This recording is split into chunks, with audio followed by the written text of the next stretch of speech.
Mic check 1 2. Mic check 1 2. Okay, so I'm talking to you and I'm like, Jonah!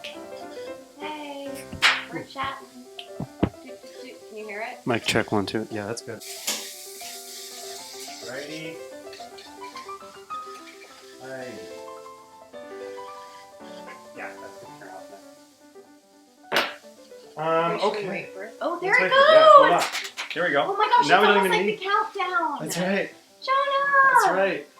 Okay. Um, Yeah, we can just open these beers. Yeah, let's do This is still it is recording, right? yes it is. Are we sure? Yeah! Jonah Feingold! What up? How are you? How are you? Good. Good to see you. So do you know how I first got introduced to you? Do you remember my... Did I not follow you on Instagram? Oh my gosh, you followed me! Yeah. That's right! Yeah. Wait, that's actually funny Yeah. because this whole time I was thinking that I followed you because I watched at midnight. I think maybe you didn't follow me, but you did message me. So I followed you because I was casting this movie called 31 Candles, and your name came up. Okay. You guys! Your name came up, yeah. Okay. In conversation, I was just like on IG, like, you know, it's when you're on a call, the casting director, and the name's just being tossed out. I'm like, oh yeah, I know them. Oh yeah, could we have in common? Like, Yeah. so I was just like, oh, she seems really cool. Smash the follow button. I think you eventually followed me back, and then Did it take a while? it might have taken a day or two. Oh, that's not bad actually. No, it's not bad. And then eventually, you did reach out about it at midnight. You said some very nice things about the film. All right, well, cheers to that for our little pass. And that's a Heineken moment, I would That say. is a Yeah, Heineken moment. There we Heineken go. moments, yeah. All right, and Heineken gives you these for free because you Because I love their beer. we love it. And yeah, they were one of the brands that we used in Xmas, and so I've taken a liking to their taste and their aesthetic quality. Yeah, Heineken's good. I'm all about it. Yeah, you ever been to the Heineken exhibit in Amsterdam? No. It's like where they brew them, and they take you on the whole tour. And when you go on the tour, you get to meet the horses. What do you mean the horses? There's a stable, Wait. and you meet them. Yeah, they're great. Is this part of the beer making process? I think it's like aesthetic. I think it's just like a vibe, like a horse vibe. Okay. Yeah. I'm into it. Yeah. Okay. Can we talk about some of your films? Sure. Okay, so I've watched them all. So there are 4 folks, but only 3 are available to watch. Can I say something even crazier? Yes.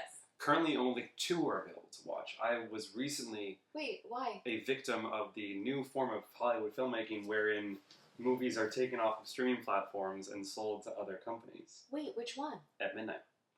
Paramount, this is like hot tea, and unofficial stance on this all, but basically it's Paramount's international group is selling off a lot of their projects, Top Gun, all this different stuff. And so there was a Hollywood Reporter article 2 days ago that just said movies that were pulled, and they used the At Midnight thumbnail. And I was like, does that mean At Midnight's filled? And lo and behold, is that a good thing? Because they're selling it elsewhere, so it is a good market? thing. It is a great thing. It is a good news thing. It's a little bit, just of course, a weird thing, right? Because here's this thing you've worked on for a year of your life, and then it came out a year ago, and now it's just like I can't go to the website to watch it anymore. I obviously have a copy of it on a hard drive, but it's a good thing because it means it will find a new home and find a new audience, maybe a bigger audience. Is that weird to find out about that through reading it and not getting like a call from, I don't know who you would get a call from. You would think an executive from Paramount would just make it their job to call every filmmaker that's impacted. But be like, hey, hello. Yeah. Like, we're pulling it. Yeah. That's a disappointing thing. Okay, well, I'm glad that I saw it before it got pulled. Yeah. I mean, look, a lot of people, you know, I wish I knew so I could have been like, hey, there's 1 week left before this thing gets pulled. I do have an At Midnight poster for you, though. Oh, wow. Wait, I'm so excited. Yeah. I loved it. So that was the first one I watched. Cool. Then I watched Xmas. Cool. And then I just recently, within the past 2 weeks, watched Dating in New York. I don't know that yeah, that's from the film. I love it so much. Oh, thank you. And, okay, your first film went to the Tribeca Film Festival. Went to Tribeca Film Festival. That's a huge deal. It was exciting. It was a movie, it was a dream come true. Made the film in 2019, 20, and then pandemic hit, and we edited during the pandemic. And then, obviously, putting that movie together, you learn so much about how to make an independent movie from scratch. Again, no Hollywood association. It was completely outside of Hollywood for casting or financing, Wait, did I hear too that you had 33 investors? Yes, 33 investors. How do you find those investors? Yeah. People take note. Well, the famous thing I've read and I say is that you talk to your dentist. So basically the impetus for that film was I was living in LA, 7 years of just constant rejection. Going in general meetings. Hey, I have this idea for a movie. It's Wendy from Peter Pan, and she's 30 years old and she lives in New York City. And I thought it was a really great concept. But I was like, oh, just because you have a good idea doesn't really mean anything, And even if I was writing scripts and taking general meetings, I was just going to coffee shops and I wasn't making any money. And I was just I only found happiness through making stuff. And then eventually I made some things and I got a job at BuzzFeed, and then I left Quinta Brunson, my boss, at BuzzFeed, very cool. And this was a period of time where YouTube videos were a way to make money and survive. And so I was doing that. And then I was like, we got to get back on track here, which has always been to do romantic comedies and commercial family films like Night at the Museum or Men in Black or something like that. Yes. Came back to New York City, went to my 10-year high school reunion, and my friend was like, yo, you're killing it, but what's the next thing? And I was like, I gotta make a feature. He was like, what's in the way of you making a feature? And I was like, I need to make gotta raise the money. He's like, how much do you need? I'm like, I don't fucking know, 100 grand? By the way, I have no idea. He's like, you could raise 100 grand. He comes from the entrepreneurship world where, he had just started learning about how to raise money for companies and funds and all that stuff. Okay. And I was like, can I? He's like, yeah, it's grassroots, but you can find 10 people with 10 grand or 20 people with 5 grand. Wow.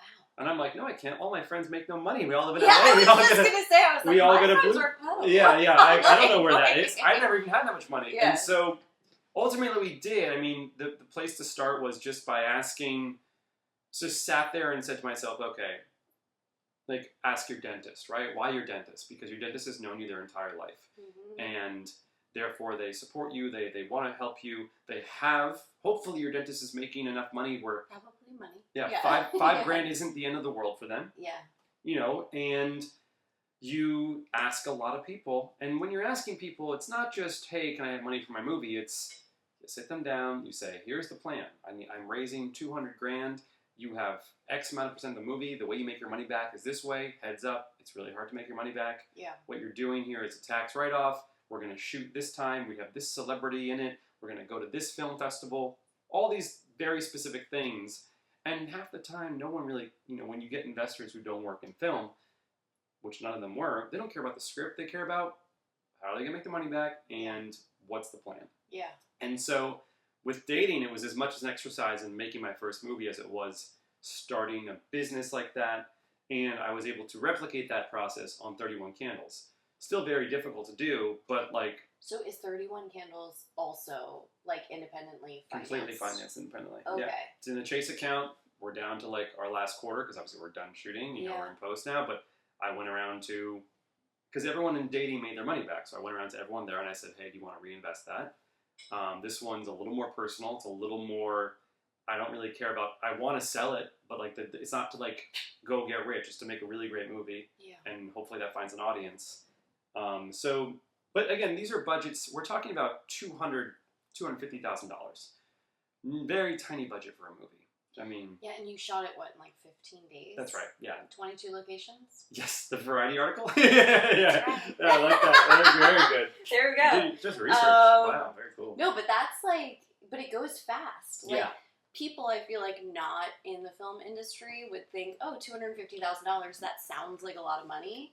But between pre-production, production, and post, it goes fast. It's fascinating how quickly, and horrifying, right? Because you're okay, the money was in the bank, and now it's 90% gone. But you've made the product, right? So now it makes sense. And again, comparatively to the Argyle that comes out this weekend, $200 million movie. Yeah, it's not crazy. That's insane. Yeah. Their lunch budget was probably $200K. Yeah. Their transpo budget. So I think I definitely make an effort to be very, it's a gift to be able to know how a movie is made financially and still direct them, where you know the business as much as you know the creative. Now, I actually think that's sometimes a weakness. I think that a lot of our generation of filmmakers are scared to spend too much money. And I have this whole theory about movies in the 2000s and 90s that were like, a $200 million movie. It's actually really difficult to make that because you want to make sure every dollar is spent in front of the camera. Only about a handful of directors, in my opinion, know how to do that. The other ones are, maybe we're younger, maybe we came up in a generation where we had to do it all ourselves, but our brains, I think it's really hard to conceptualize how to spend that much money. I have no idea how I would. Yeah, I So that's all. So then, if you have like that budget, like $250,000, how important is it to attach a name to help get funding?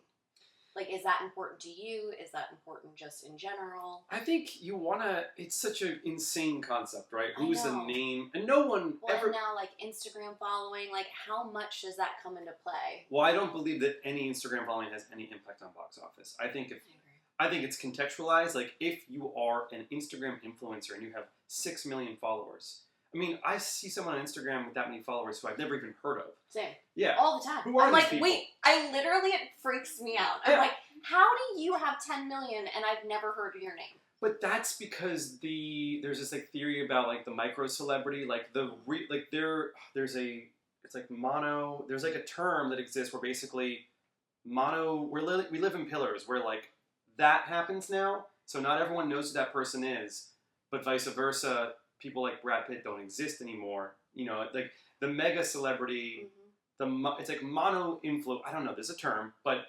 that happens, and therefore the impact, but like is less so. So if you are a actor and you have 10 million followers, I think maybe if your audience knows you as someone who they're willing to go spend money on in a theater, then there's a conversation to be had about that impact. Yeah. But like casting an influencer has no impact, and trust me, when I've casted every movie, I always get the call from an agent saying, hey, this person has like 6 million followers. I go, irrelevant. Yeah. Like, irrelevant to the conversation. That makes me happy that you actually say that, though. Because I feel like there is this pressure on actors, and I say this because people have asked me this or told me this, to like have a lot of followers because that's such a conversation in the casting process.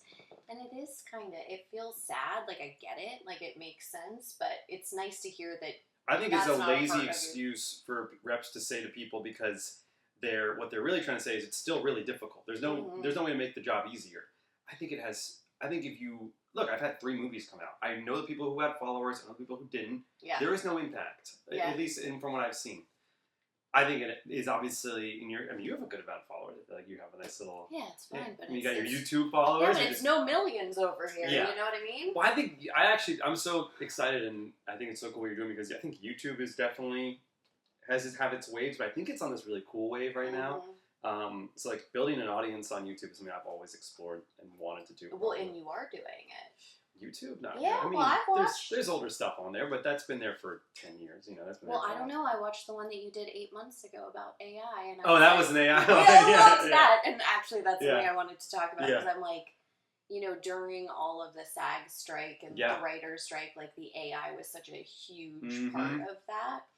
And so I was going to ask you, like, how scared or not scared are you for the AI? And then I was literally on your YouTube channel, and he has this video about, like, an AI wrote a rom-com. Right. Well, I oh, wait. It was so good. Oh, that's kind. But it was like, is that really verbatim what it wrote? It wrote. That's 100% true. And that, that was a... that made me feel a little better. Yeah, well, we had this AI write a rom-com and film it to just show that it's very far away. But I also think, I imagine you agree, it's like, the AI thing was really fun to write about and talk about. It's a buzzy movie within itself. It's a fun word, AI. It's computers, robots taking over. It's all this like heritage storytelling.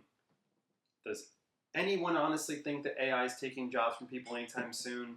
These contracts are renegotiated on every couple of years. I think it was distracting from the bigger issues, which are like residuals and the effects of streaming. And I think we all, like, the public plays, like, they fall so easily for these tricks. Like, like, we shouldn't be, who cares? AI is not a real threat. what's a real threat is the changing streaming world, where now At Midnight is off of Paramount Plus, and that means residuals are off, and that means... How do residuals work for that, for you as a director? Yeah. Because for At Midnight, you the script had already been written. Yeah, 2 drafts and of the script. Rewritten, but yeah. you had a director's rewrite, right? I had 2 weeks on it. Yeah, okay. I got a writing credit, which was very kind, but like I spent 2 weeks on it, and that was it. I mean, but like that was, you know, it wasn't like Gil did. It was more like, hey, we're gonna go make this. We think every director should have some, you know, ability to work on the script, I think, and so I like that. That's what I did, and there was things I tried to inject my voice into. And Diego Boneta said to do more of that, right? He did. Because put more Jonah in it. Exactly right. I love that. And I was like, I love was that. Was that Variety too? Was that Variety? I don't know. Yeah. Now I'm like, oh crap. No. I mean that. I feel like I've told one person. So like that was all. He's such an amazing actor and supporting producer. Where anytime. Hey, I mean, if you're a creative and someone says, do more of you, I mean, aren't you like, okay, I can do that? Like, I think... You're like, that's amazing. Yeah. Okay. So then you had At Midnight, and then you did Xmas. Wait, actually, can we go back to Dating in New York? Yeah, let's go back, So, there was an anecdote that you gave about, you didn't get to do a chemistry read between your 2 leads. So then you, cut... I want to know how this worked. You cut scenes of them from their other films and then put them into... Yes, yeah, exactly. Tell me this, because I feel like directors are also, problem solvers, and this feels like a perfect example that shows that. I think directing is problem solving. It sounds like, you know, and... So we raised the money, we're going to go make the film, and I had Jabuki and Francesca, and I wasn't in a position... Both of them were offer only. I imagine your audience knows what that is, basically. I don't know. Let's tell them. Offer only. I feel like you should tell them. You're the actor. Well, it's just you don't have to audition anymore because you're so, established. People know your work. They trust your work. There's enough tape out there that if somebody really wanted to see if you could do it or not, they can call up some episode or film or something. Yeah. So then you get to this place where you don't have to audition anymore. It's great. I'm not there yet. Can't wait. So you're offer only, my love. Thank you, Jonah. Just say yes. Just say yes. Yes, I am. So Francesca Jabuki, we send them the scripts and the decks and the offer, and I just, you know, I did learn halfway through that process. Oh, I forgot a really important thing here, which is chemistry. You know, which is the key to any great rom-com, and so to make sure that they would have something, I took some of Francesca's stuff from Yes God Yes and some of her, what else did I take of her material? She was like an NYU thing, and I took that, and then I think I took Jabuki's scene in Someone Great, and I just put them on screen and played music, and I was like, okay, yeah, I see it, you know what I mean? And then this was exemplified when we did At Midnight, where I actually did get to chemistry read, and on that one, I screen recorded this chemistry read via Zoom, because it was all over Zoom, and then I cut them together, and I was like, yes, fuck yeah. But also, we got to watch it, so it was different. But, yeah, for dating... I mean, their chemistry was great. Yeah. I would never have known you didn't have the luxury of having a chemistry read. I think sometimes it's like, you can kind of just look at 2 people and do it. Like, I think that there's a thing that just looks good about certain couples together. Yeah. That, I don't know, what do you think? Like, Yeah, but it's like you're saying, though, it's a romantic comedy. It's like that is the most important thing. That chemistry. Yeah. Like, if you don't have that, like we've seen rom-coms that don't have it, and it's it's fine, but you don't get as invested, and I was so invested in that. That's awesome. Yeah, I think it can really make or break a dynamic if you don't have chemistry with the actors. And I'm trying to think of an example. I don't even know if there's one I've seen recently, obviously because there's a shortage of rom-coms, but there is, and why is that? God. Oh, I can tell you exactly why. Here's my theory. Okay, hot take. Here's a clip. Hot take. So, romantic comedy. So, movie theaters, obviously, the movies that go to theaters right now, superhero and horror. Yeah. And because I believe 2 key things: superhero, such deeply rooted IP; horror, because it does something so well that other genres can't always do as well, which is elicit a human, physical, and emotional response. Same reason you go on a roller coaster, same reason you do a drug, is the same reason maybe you would go to a horror movie, is to feel something out of your control. Yeah. So it is quite literally, and it's still at like a heightened level. At a heightened level. Yeah. It's still an experience. You're going to be guaranteed, for the most part, an experience going to a film that is pitched as a horror. That's like my theory is like, because those movies do so well across America, box office. And they're cheap to make. And they're cheap to make. And we talk about people in our business who like aren't showing up to the box office. We hold nothing against Americans that like, or I say Americans, but like not the coastal sides. That, like show up to fucking James Wan movies and to Blumhouse films. Yes.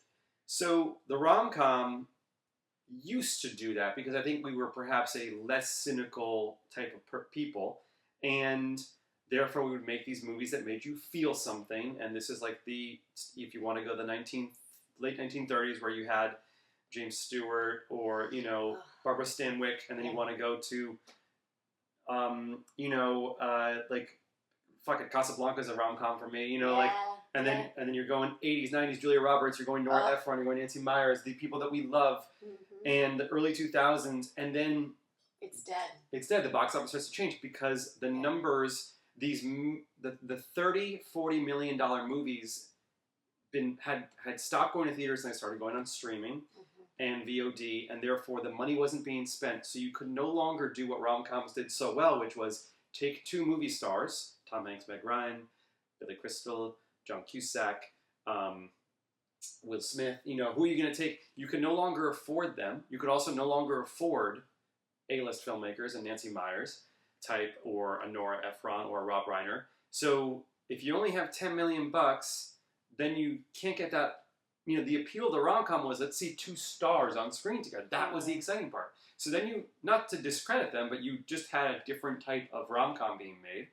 And ultimately this compounded, and that's how I believe the theatrical rom-com simmered. And now we're luckily seeing this like post-meta commentary thing where rom-coms are like ironic and they're back again, and Anyone But You making $120 million. Begs the question that you're actually helping make a movie star of Glenn Powell and Sydney Sweeney, which is amazing. Yes, yeah. That's my rant. Also, but the director of that one... it's not. I'm fascinated by it. Yeah, Will Gluck, he's done really successful... he did Friends with Benefits, which was maybe one of the last theatrical rom-coms that did very well. But it is, I feel like, because these, like, Marvel movies are making so much money... anything less than those hundreds of millions of dollars is so minor that people, like, why, from the studio standpoint, like, what is the point in making a rom-com, I think, in their mind, if it's not going to make $1 billion? And that's what's sad to me. Super sad. Okay, so I'm curious then. So, Dating in New York does so well, goes to Tribeca Film Festival, sells to IFC, we're in theaters, big deal, we're happy. We're happy. And then, you're so happy. And then you're like, okay, I'm going to do another movie. You get signed by UTA. They're like, hey, Jonah, we have this film that we think you'd love. Yeah. You do a pitch deck. It's like a long thing. You get it. Is this Bar Downstairs or is this at midnight? Yeah, okay, yeah. Bar Downstairs you were going to do on your own, right? But you didn't do it yet. Bar Downstairs I was going to do on my own. So basically, Dating in New York came out. And then there's this like painful year of time that people don't often talk about. That's you've done your movie, you're waiting for it to get into a film festival, and then if you get acquired, you're then waiting for it to come out. Yeah. And that can be a 2-year process where you're like, I made a movie, but I literally am so poor. I think the most poor I've ever been was in between Dating in New York and At Midnight. Isn't that crazy to think? Because from the outside, people are like, oh, he made this movie. Oh, it's like winning awards. It's in the theaters. And you're like, I made no money. Oh my God. I made no money on every movie. That's like also like everything is like criminally, like the budgets have gotten so tight that it's like compared to what the things are, it's not what it used to be. So I also have this whole other thing that I want to talk to someone who, I don't know the answers, but I'm like, directors of a certain level must have other income streams. Like, there's no way it's a full-time thing for... Well, do you think that's why people get producer credits on it, so that you're making money in residuals, like, in different ways? Like, points on the back end? Yeah, that's what actors are doing. But that's the producer residual deals, yes, because I understand the importance of that for actors. I think producers, it's still really hard. I mean, because that's still to assume that your movie gets made.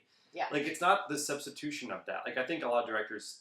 maybe teach, and I think a lot of directors write a lot of stuff on the side, and their output's a lot more insane writing wise, which I think you sometimes have to be, which is great. Yeah.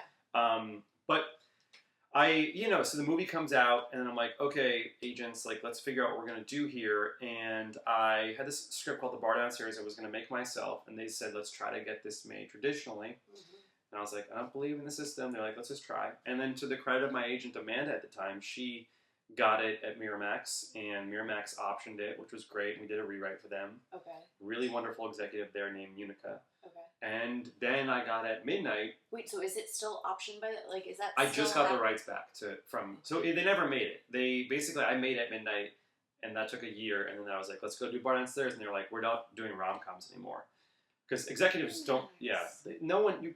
I mean, it's okay. It's like they are. It's not okay. Miramax, get on it. We want rom-coms. I do. We got the rights back, so like now it's like in my hands to like try to figure out that whole thing out. But yeah, the at midnight thing was I was literally at drinks with somebody. I got the opportunity. They said they would love to have you here. Have a pitch for this. They have a start date. Diego loves dating. Would you come in and pitch on this? And I was like, I would love a job, of course. Yeah. So, and the movie was a rom-com, and I get to go to Mexico. Yeah. All easy things to say yes to. Yeah, it was amazing. Yeah. But that's going from like an independently financed movie to like now a studio film. Yes. So what were some of like the major differences in making both of those films? For sure. The jump wasn't like a Colin Trevorrow situation where it was like you went from like, what's that Sundance movie he made that was like $300,000 and then he went to go do Jurassic World. Yeah. Like that doesn't happen anymore. They like stopped that. But the jump was $200,000 to about $3 million. I mean, That's a big jump. The jump is that I get paid, which is, and the actors all get paid money, and then craft services. There's craft services. Yeah, there's craft services. But like, think about it. Trailers. Yeah. Lots of travel though. There's like, still in terms of on-screen money, I guarantee you the difference wasn't that much. The biggest difference though was just on dating. It was like me, right? I was like, okay, whatever I want to have happen, I can go have happen. Mm-hmm. On the Paramount one, I had really amazing producers, and then you have Paramount, which is an amazing studio to work with. But it's just, there's more committee, there's more plans, there's more people watching the dailies, there's more learning how to communicate with a studio and learning that, like, it is not, in my experience, it has not been as, like, honestly, you would think at this point in time, studios would be like, okay, this is your person. Yeah. This person represents the studio. You send them things, they come, they receive that, they go to the studio, they come back, they communicate. Like, you would think it would just be like, hey, here's how we're going to communicate with each other. Yeah. No. Because communicating creatively is very nuanced, as we all know. Like, totally. Whether you're doing a play, writing a book, whatever it is, like, directing. But it was never that clear, at least to me. And I think if I was a studio head, I'd be like, here's your movie, here's your person. Yeah. You go through that. By the way, it's if you ever want to go through that person and try to get more information, always cool. I think, and Steven Soderbergh said it recently in a podcast interview, but like there's so much, it's not intentional secrecy, but there's so much lack of communication. Why do you think? People have never learned how to properly communicate. I mean, it's a generational thing. It's also like, why should they? They've been hustling at their job. My job as director is to solve problems and be a master communicator. Mm-hmm. I'm fascinated by the the facet of communication and like how to. I mean, I'm an open book. Like if we work together, you see the pitch, you see the deck I made. You know why I'm doing something the way I'm doing something. If there's something that you feel you're in the dark on, you let me know and I'll tell you everything. Totally. So that is something I care about. I just don't think people. That's not the top of the list for other people. Is it disorganization or just? It could be. Yeah. Because they're big companies. Not to say that it's like a bad experience. It was just like you would, I think sometimes the learning curve was like things wouldn't make sense in the process. Yeah. And I was like, oh, that's because no one's really handling it to make sense. Like, you expect this like God to exist to help the whole thing. But it's really nice to obviously have a release date. I think if I look back at the experience of both Xmas and Midnight, I knew the movies were coming out. Yeah. What a gift. I mean, certain because that doesn't, always happen. No, certain people, today, you make a movie, totally. You could finish the movie, and they could hold it for years or never release it. I know. Or they can put it out and they can take it off. Yeah. Well, that too. Yeah, yeah. Yeah, no, it is stressful. Do you have a favorite project you've done? No, but I do feel really lucky. I know. You never know who's going to see this. Right. No, but I do feel like something I feel very lucky about is I've always had good experiences. Yeah, like I don't have any nightmare experiences. Mm. I've like really worked with directors that I really admire and like actors that I find really great. Like you were just like talking about Steven Soderbergh, and I'm like, I love that man so much. Like, had a great experience working with him a couple times. That's so great. Richard Linklater. Tell me about working with Steven Soderbergh. I love him so much. What's his style? Like this, I feel like he's a great communicator. Okay, that's interesting because that was one of the questions I wanted to ask you. So we'll like segue into that. But I was like, what kind of director are you? But Steven Soderbergh, he's just, in my experience, I worked with him on Magic Mike and then The Knick. He's just somebody who really trusts his actors. So there's actually, I think there's a lot of conversation with everyone around you and stuff, and he'll talk to you. But I think he just really trusts you to do what you're going to do, and he gives you the space to do it. That makes complete sense, because I feel like the more accomplished you become as a director, the more you do just trust the actors to. And that's the case, also a testament to your skill set and like that dynamic, because usually the less direction, the better. What is your style? That's so cool. Because I love the conversation too, with the director. Yeah, I think it's like those are fun. I mean, I think what is my style? I don't know. It's like every actor is different. That is the simplest way to articulate. Because like I've learned this: if you have someone who's super funny, went to UCB or does comedy, then it's like, not only am I going to shoot the scene differently, which maybe I'll get 2 cameras if I can, or I'll just like let it be an easy, I won't make it overly complicated blocking wise to really let the humor show. Or maybe it's somebody who's really theatrical, who wants to state a book, and therefore there's its own challenges with that, because let's say you have someone really funny who's getting a lot of laughs off screen. Then if you're a more serious actor, you're not comedian facing, then you're not getting those laughs and you start to feel weird about that. But it's But it's like, no, you're gonna get those laughs in the movie. Like you're not, you don't, whatever we laugh at off screen probably isn't that funny in movie world. It's just something about it that's funny in the moment. Yeah. So I treat every actor differently. I think the only things I really care about is I'm probably, again, an over communicator, and I think there are great directors who say nothing to people. You know, there are great filmmakers who I hear just don't even talk to the actors. They just go behind the monitor because technically if you have like every position staffed out and you've prepped the movie, technically director actually just has to go sit in the chair. Nothing else matters. Like everything else can be communicated through something else. Script soup can do a lot of work. AD can do a lot of work. Actors can do a lot of work. But I think I like to go in and I like to usually describe how the scene, I'm about setting a tone on set. I think it's important to have a vibe. I like to describe. You do music, right? I do music. I do Love music. that. I play music on set. It really does set a vibe. We all know. That's why it's great. Xmas, I was playing Christmas music at midnight, Bolero.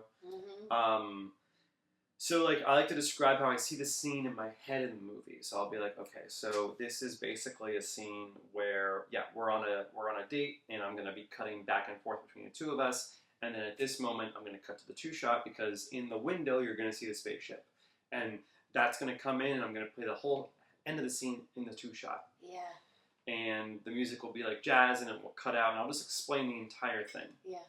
Then I'll tell them how I'm gonna cover it. I'll say we're gonna do me, then we're going to block shoot it, me again, you again. Do you like that idea? Do you want to do lunch for, like, do I should swap it? So we'll do you, then we'll do lunch, then we'll do me, then we'll do this 2-shot. I'll explain the entire thing. It won't take long. I'll just kind of hit the beats. Yeah. And then be like, sound good? Great. And then we'll do one take. Typically, I won't give too much direction. And then if there's like something that we find in there, we'll do that. But I also really value blocking. Like I love to be like, all right, let's play in the space. Let's just, what if you walked over here? What if you were packing your bag while you're doing this? It's just what ifs, right? Like what could happen here? Yeah. And then if I absolutely must reach into the fucking USC Film School Meisner, book of like technique. Yeah, sometimes. What will you pull out? I'll pull out. Typically, I'll pull out. Gosh, I mean, I'm trying to think. Not to put you on the spot, but In Xmas, there was a moment where I was working with an actor and like we were trying to get to be a little more emotional. Okay. And I was just like, well, it's different for every actor, but okay, you know what? I have a good one. There was a scene where I did need someone to like cry, right? Yes. And it wasn't me. It was there was a studio that wanted somebody to cry. Yeah. And it's never I found. Wait, the studio came back and said we want a tear. I think there was just an implication that as scripted, okay, you know, and as this moment, and I actually agree with it. Let's get it. And the actor wanted to too. The actor was like, I should be crying here, and I was like, okay, like let's this whole crying on screen thing is such a there's no mystification. Let's just be human beings. So I was like, so when was the last time you cried? Yeah. They're like, when my boyfriend broke up with me. I was like, okay, sorry. Yeah. When was when was that? And she was like, my boyfriend, this kept saying my boyfriend. And I was like, okay, got it. Yeah. What was his name? And she was like, said the name, like Sam. And she just started bursting out. And I was like, oh. That's it. Yes, go. Yes. And we're rolling. Yes. So it's just like, it's different for every person. It's not, I don't know, what do you, when you've had to cry in something, do you lean on a director or I imagine you do. Sometimes, honestly, I think that's fun. Like, I love being in it with the director in that way. So I feel like in Wilder Than Her, the film that I'm like really excited for people to see, there were like two types of moments. Like there would be a moment where sometimes like music was like enough. Oh. And I love that. Sure. But then there were some scenes where I would be like, like, if you want to, like, just say some really fucked up things in my ear. Like, whatever, like, just, like, dark shit before the scene. Because we had been doing this scene all day. Yeah. So we're, like, 12 hours in. Yeah. Like, everyone is depleted. Like, because in those scenes, like, I'm the type of person that even when I'm not being filmed and somebody else is doing their coverage, I'm still emoting. Even not as like much, but I'm trying, right? Yeah. So 12 hours later, we're on me. I'm like, I'm done. I'm dead. Right. I'm like, Jess doing like crazy things. Yeah. So she would like whisper like some of the darkest stuff that I will never repeat, and then she would just see it in my eyes, and she'd be like, "Go," and it would just be like. So I like that. I think it's fun. That's amazing. And do you believe that when you're doing a scene with an actor or like a scene partner off camera, do you believe you should be giving 100%? I try to if I can because I feel like that gives somebody so much to work off of, and it's like if you're looking at a blank face versus somebody who is emoting, it's like, but it's hard because then you also have to note that you need to preserve enough for you so that when the camera's on you, that you can give what is necessary for the film. Absolutely. So it's kind of a tricky situation. It's a tricky situation. I will say at the very minimum, like, you definitely need to do something. Like, it needs 100%. To be, can't be just looking at the script. You know, it can't be, you got to be there somehow. 100%. Yeah. I have never had anyone not give me, like, 80 to 100. Yeah, exactly. No, I've heard horror stories. Like, about people just, like, reading and being like, and I'm like, wow, that would kill me. Well, it's, it's an interesting thing, right? You hear about the tennis ball acting. It's like, sometimes... What's the difference there? You know, I think you gotta kind of be prepared for the fact that what you get might not be anything resembling what you need, you know? Totally. So, well, I mean, when you're auditioning as an actor and sometimes you have a reader who might not be giving you something, it's like in my mind, I'm imagining what the other actor would be doing. So, like, if they're, like, tearing up, like, I'm imagining, like, the tears forming, and then that gives me, but it's hard to imagine someone else doing something and then react based on an imagination. Totally that, is. Like, you know? It's very difficult. Yeah. Yeah. Damn. Okay, so can we talk a little bit about USC for a second? Let's talk about USC. And I bring that up because, okay, so you, Anish Shiganti, yes. Yeah. Okay, so he did Searching, which I loved, and Missing. Great, right? Produced Missing. Yeah. Produced Missing, but he had a hand in writing it, right? I think you wrote the story. Yeah. Okay. Yeah, and Will and Nick, who were the editors of Searching and also USC homies, directed that movie. Yeah. Which is cool. Yeah. No, I love this so much. Yeah. So you guys both went to USC together. You, like, will send each other your scripts and, like, films. Yeah. Like, you kind of help each other. Yeah, absolutely. Bit, right? Yeah. I mean, first day of film school, you get set up in a room of 5 people. This was the production unit, so there was orientation day. And 2 of my closest friends, I met on that day. So Anish, and then this wonderful executive now named Taylor Siegel, who she pivoted sort of from directing to being an exec, and Anish always also wanted to be a director, and I produced Anish's thesis film, and yeah, you meet these people on day one, and you just vibe. Yeah, no, it's so interesting because, like, when I was talking to Ed Zwick, he also met Marshall Really? Hershkowitz, at AFI, like, one of his first days of school. Yeah. And I'm like, do you feel like the relationships of the people, like, the relationships that you make at, I don't know, film school are just as important as the things that you learn?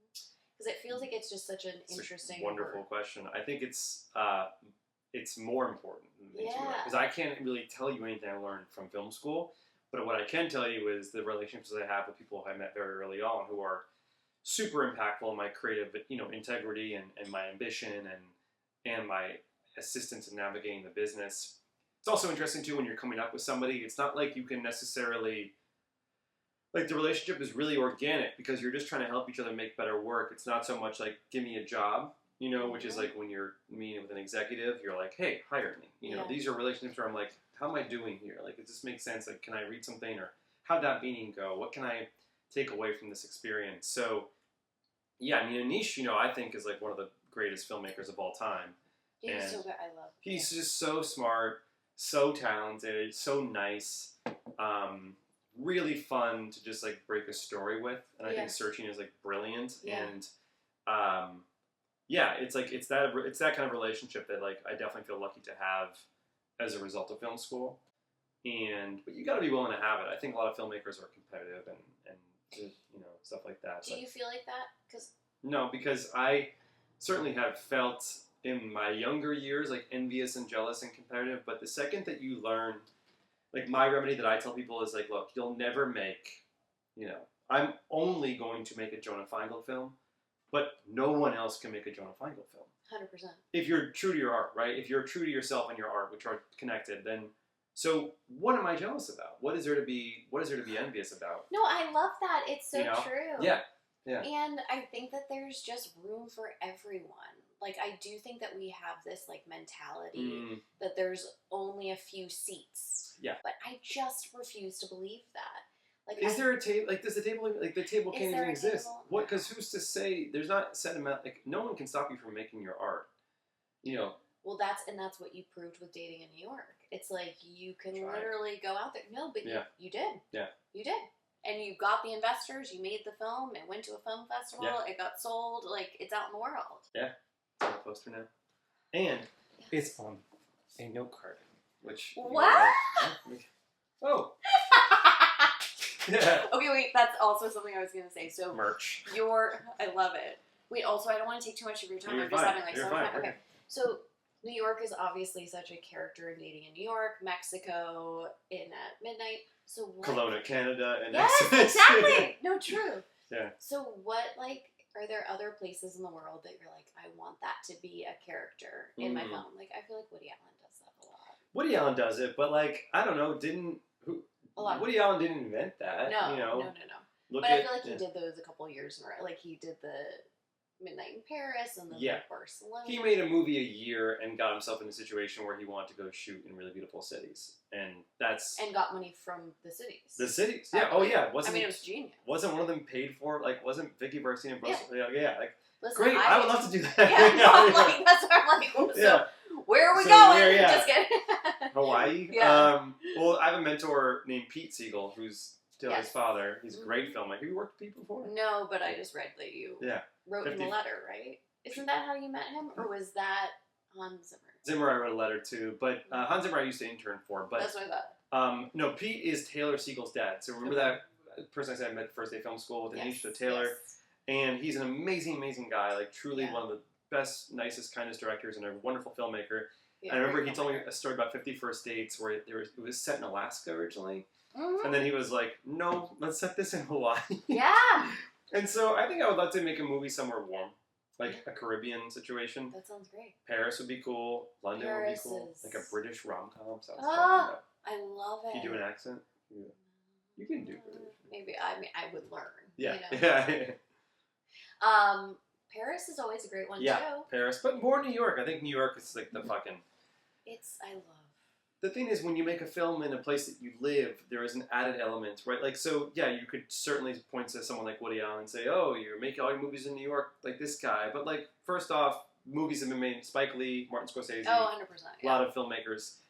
But the cool thing about being a filmmaker that lives where you make your art is the dynamic wherein, let's say you go out to dinner at the same spot every Saturday. Mm-hmm. Then they know you're a filmmaker. You know that they're a wonderful place. And you're like, hey, next movie I make here, can I come shoot here?